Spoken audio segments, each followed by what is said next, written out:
JJJinks! Truck Stop Knives! JJJinks! Truck Stop Knives! Doing something a little different today.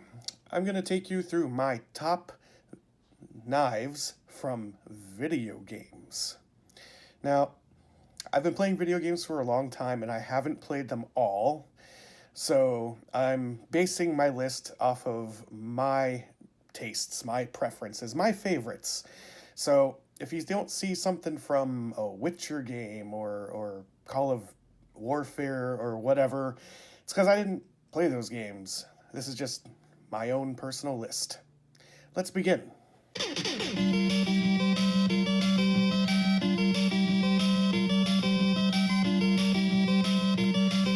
Double Dragon. The NES port of this game was awesome. The storyline is a bunch of dudes beat up your girlfriend and take her away. You have no choice but to enact street justice, fighting your way through the city, across construction yards, with boxes you can throw, and a bunch of people in a forest, and some assholes in a cave that throw dynamite at you. Yeah, I never really understood that. A weird death cult building with slabs of rock that try to shoot out and stab you or push you off a ledge. And then you gotta fight these big jerks. I always thought they looked weird. And then you get to this strange city with a bunch of elevators or something. It was the 80s. You get to this last room where you have to fight every enemy in the entire game. And eventually, you have to fight your twin brother, who was the one who orchestrated the whole thing. The ultimate betrayal. Oh, and there's knives too. They do a lot of damage. But the best knife is in versus mode. When you get to this knife, it's over. Look at this. You can't do anything about that. I have a lot of fun memories playing that game when I was a kid, so I had to get it on my list. Now let's move on to number 7.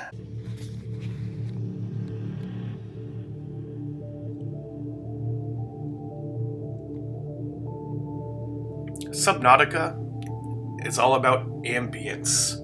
The music, the lighting, the exploration, all kinds of cool stuff that are alien, like literally. And while you're on this planet, you have to survive.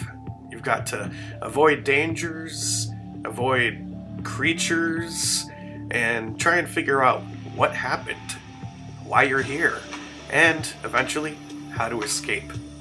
In the meantime, you have to eat, and that means catching food and cooking it. And to do that, we make a knife. This diving knife is so iconic. I love the hole in the middle of it. It kind of reminds me of a Gerber, I can't remember the name of the model of the knife, the one with the hole in it. And you can eventually upgrade it so that the knife gets really hot, and then when you stab your food, it's cooked. So I'd like to think that if the thermal blade existed in real life, that it would do the same thing. You just stab something and it's cooked. How awesome would that be? I love that game, and there's a sequel out, and I expect great things from it. I haven't played it yet, but rest assured I will. Let's go to the next one.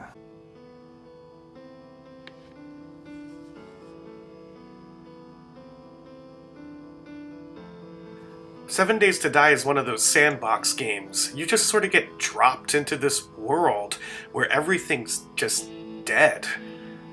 It's one of those games where everything you see, every tree, every mountain, the road, the ground itself, all of it can be destroyed. And you can use what you harvest to build up your own base. And so the name of the game is to survive.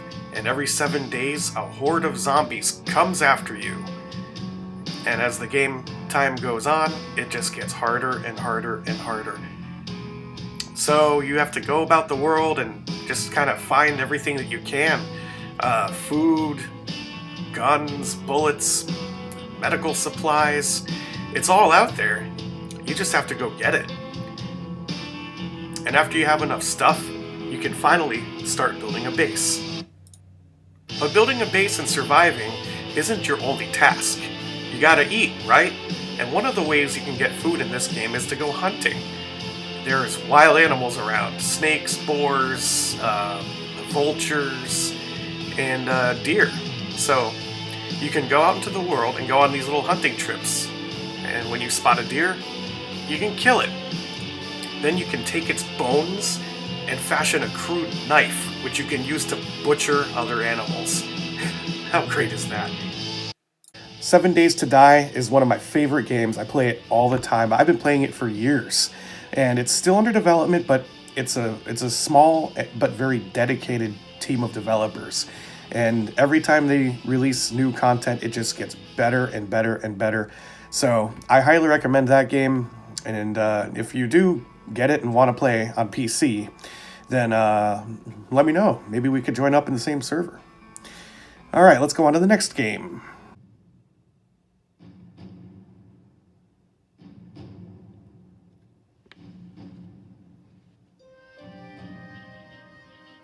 The Elder Scrolls III: Morrowind. Morrowind is an adventure RPG game made by Bethesda, who went on to make Oblivion and Skyrim on all kinds of different devices and consoles and stuff. But anyway, this was my first experience with an Elder Scrolls game. In this world, you explore and go on missions, meet all kinds of people, talk to them. Another game that has a lot of ambience to it and great music.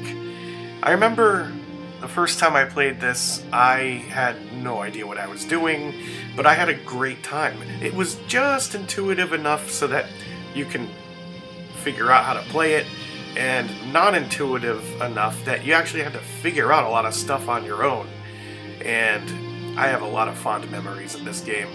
The landscapes are just incredible. I mean, look at this stuff. Of course, this isn't what it looked like originally. One of the great things about this game is that people make mods for it still to this day, and the studio actually supports that. They want people to modify this game and make it better and bigger and kind of make it your own. And so some of the mods they made were to make the game look cooler and nicer and prettier and more vibrant.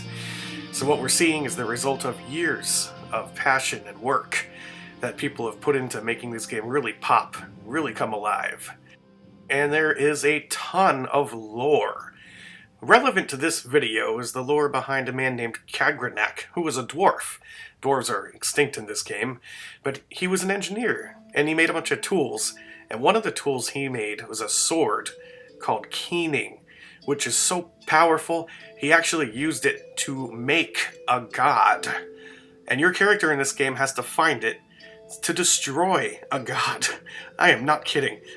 But here's the thing, keening here is so powerful that if you wield it, it will kill you. You have to go and find a special gauntlet to even wield the damn thing. This is my favorite game of all time.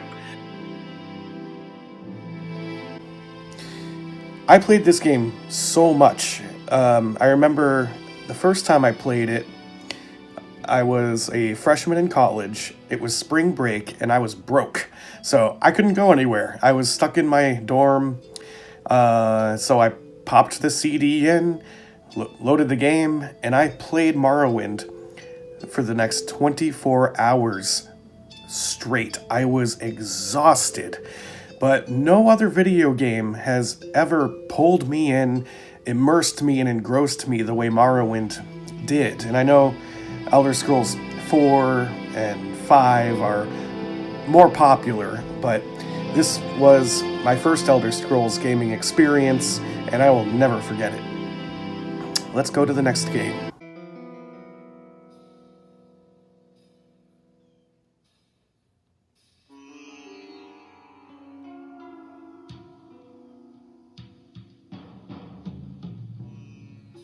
Diablo II is the sequel to well, Diablo, and it's one of the more classic dungeon crawler, looting sort of games where you follow a hero. You have like 5 to 7 to choose from, depending on if you have the expansion or not, and you go through all kinds of different places and slay demons and kill demigods and generally just try to save the world. And there are hordes and hordes of monsters, demons, and all kinds of ill shit in your way. What made this game so much fun was the varied environments. I mean, there's even a part where you go to hell itself and fight Diablo, the demon.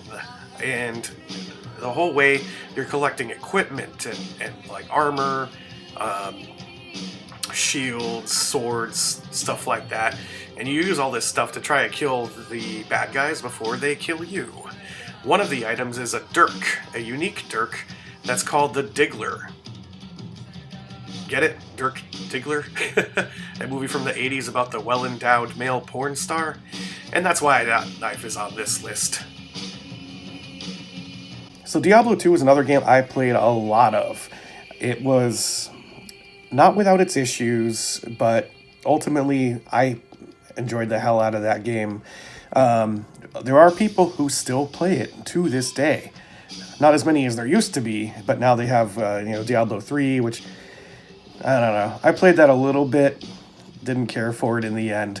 There was just something about the foreboding music and atmosphere about the Diablo 2 that just made it really special.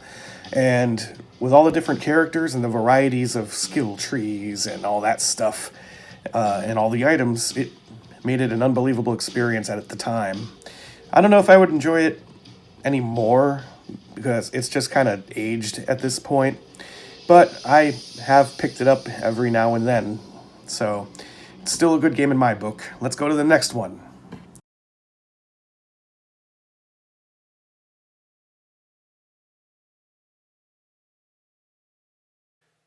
So Taskmaker is probably the oldest game in this video. Came out in the 80s, and I played it for Macintosh. And in the game, it's a top-down view where you play this guy who you go to this castle and meet with the Taskmaker, who gives you tasks. Sounds pretty simple. It's got RPG-like elements, and I played it in the black and white version because, well, it was a black and white computer. They did eventually make a colored version, but I didn't like it as much. But here it is so you can have a look. Anyway, in this game, you basically travel the world solving puzzles that the Taskmaker sort of gives you, and you retrieve items and you bring it back to him. And then he gives you a new task. And if you die, you go to hell. Some of the ways you can die are doing drugs, drinking poison, or you can type in a magic word where you get a dialogue box and you literally type in a magic word, and if you get it right, magic things happen. But if you type the word fuck, you go to hell. And while you're in hell, you're in this sort of maze of fire surrounded by demons, and the only thing that you have to defend yourself is a butter knife. I played Taskmaker a lot when I was little, very little. We had a Mac computer that my dad had for work. Basically, he was a software engineer, and they were sort of assessing that computer to see, should we get a bunch of these for the workplace? And he put a bunch of games on it, and Taskmaker was one of them. And I was probably 5 or 6 years old when I played it first, and it again, I just fell in love with it. It was very, for its time, kind of sandboxy, and I explored every single little square in the whole game, and I even put it on an emulator, I don't know, a couple years back and replayed it as an adult, and it was still just as fun. So that's an older game that I really love, and it had to go on my list. Let's go on to the next one.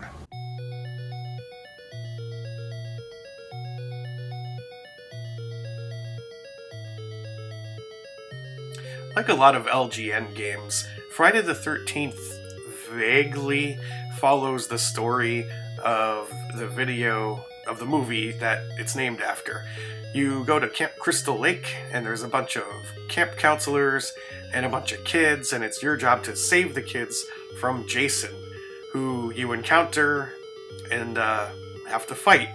And I remember thinking it was kind of weird how he was blue and had a purple jumpsuit, and it turns out that's because the developers didn't really know what he looked like, so they just picked those colors. It ended up becoming ironically iconic. He can attack you in buildings, out in the world where he throws machetes at you, and sometimes you just don't know when he's coming. And every time you beat him up, he runs away. And I had no idea how I was supposed to play this when I was a kid, so I never beat it until I was an adult. You can even go into this cave and fight Medusa's head in order to get Jason's mother's sweater. So, LJN. Oh, yeah, that's them. Anyway, yeah, I'm sorry, the video cut off the bottom. I'm not really sure what's going on there. Anyway, the reason why this video game is on the list is because of the opening sequence of the game, which shows Jason's mask, and then this happens. Knife just flies right into his eye. There's nothing else to say. Knife in the eye. Dig it.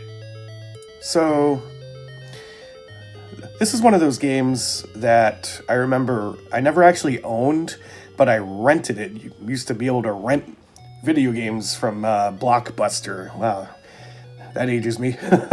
And I remember feeling actually kind of scared playing this game. The atmosphere, the music, it was very engrossing. And when Jason would just show up out of nowhere and start throwing shit at you, it was genuinely like, it got you jittery with nerves. And I remember playing it with some friends, and we would like take turns trying to kill Jason. We never really understood how the game worked. So watching videos about people playing it now, I was like, oh, yeah, we were totally doing it wrong the whole time. But I'll never forget that opening scene. It's very iconic to me. So I had to pick that knife going into that mask as my number 2 pick. Let's go to number 1.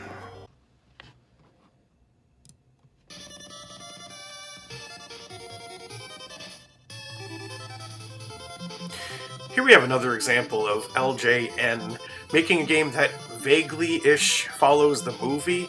Now, it follows the events of First Blood Part 2, where Rambo goes to Vietnam and kills snakes and bugs and dodges cheetahs.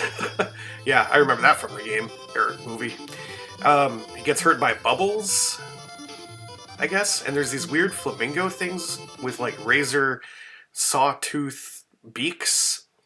Alright, I don't know what this is based off of, but eventually you do get to fight humans, Soviet soldiers that are in the jungles of Vietnam for no reason.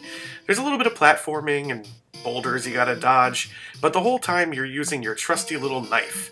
You eventually get to the enemy camp, where you just kind of run in and dodge people on motorcycles and throwing shit at you. You also use your knife to destroy metal walls, and I have no idea what that red thing is. That was not in the movie. Anyway, you eventually get into the fortress where you fight cyber robots and ninja men, people with space suits shooting fireballs at you, and people running around in the water underneath you. LJN, what the hell? Well, you eventually fight a helicopter by throwing hand grenades at it while dodging bombs from the sky and using your trusty knife to hack and slash anyone who gets in your way. And afterwards, you get a lift home in a Huey.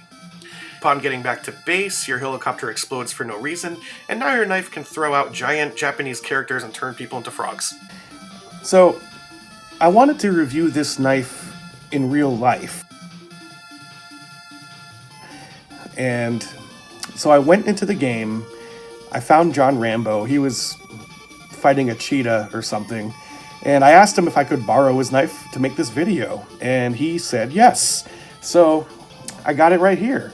This is the Rambo 8-bit knife. I haven't had a chance to use it very much, but my first impressions are the handle is huge. Rambo has a giant hand. And I do like the coloring, the red and the blue and the blocky 8-bit form. This is a very intimidating knife, and you could definitely chop up a cheetah or destroy a Soviet guy who's running around in the jungles of Vietnam for some reason. I don't know about the practicality of it, though. The sawback doesn't look like it would do very much, and it's kind of a drop point blade, but it's got these very discreet angles to it. But I gotta trust in Rambo. If he can survive the bad bush with this fella, it's gotta be one of the best knives ever made in video games. So my number one pick, the Rambo knife. So I'd like to thank Tristan Barnett. He's the one who made this for me. I had the idea for this video, and my motivation to make it was pretty small because I knew how much editing it was going to take. Then I had the idea of, what if I actually had one of these knives in real life? And I sent Tristan a sketch. He got to work on it for me. We worked out a deal. Thank you very much. And if you want to see how he made this, I'll put links to the fabrication videos in the description. He also sent me some other things in the package, a couple of gifts. First, there was this bamboo cane sort of knife. And it's very long, and I like how the sheath is basically the bamboo. It sort of reminds me of like a cane knife. So that's really neat. Thank you very much for this. He also gave me a wood knuckles. I didn't open this stuff until after I finished making the video, and I actually screwed up and did not film me opening it, but that's okay. If I knew these were in there, I would have found a video game that has brass knuckles and like would have gone into the video game and retrieved this. He's also got another file knife in a nice leather sheath. And I like these file knives because they have the patterning still kind of in them from when they were a file, and that sort of knurling. And this is real thick blade stock. Well, I guess it's a thick file. What would that be, like 1/8 of an inch? So yeah, it's a hefty thing, and I like the handle too. It looks like you've stained it, maybe. I don't know, but another file knife. Great, thank you. And last but not least is this knife, which it's like, what would that be? I don't remember, a Stockman, a Congress? I can't remember the blade types, but I have no idea who made it. It's got a little shield on there, but that's fairly generic. Let's see, what we have is a pen knife, pen blade. I can see a lot of pitting on it, so this was probably restored. I got a feeling Tristan probably, we got a sheep's foot blade here. Got all the rust off of this thing. And over here, we've got a drop point blade, which looks like it may have been reformed. Like, it's pretty common for a lot of these knives to be found broken, and one of the reasons I think it might have been reformed is because if you look at the thumb nick, it kind of looks really high up there. They're usually not that high up. And I just noticed there's writing down near the bolster. Says Stag, Ireland. So I'm assuming that means something. This handle material may have been Stag at one point. Now it looks like it's some kind of tape. So very interesting. I wonder what all happened to this knife. Thank you very much, Tristan. Like I said, my motivation to make this video shot up when I got the Rambo knife, and I'm keeping that thing forever. It's going on my wall.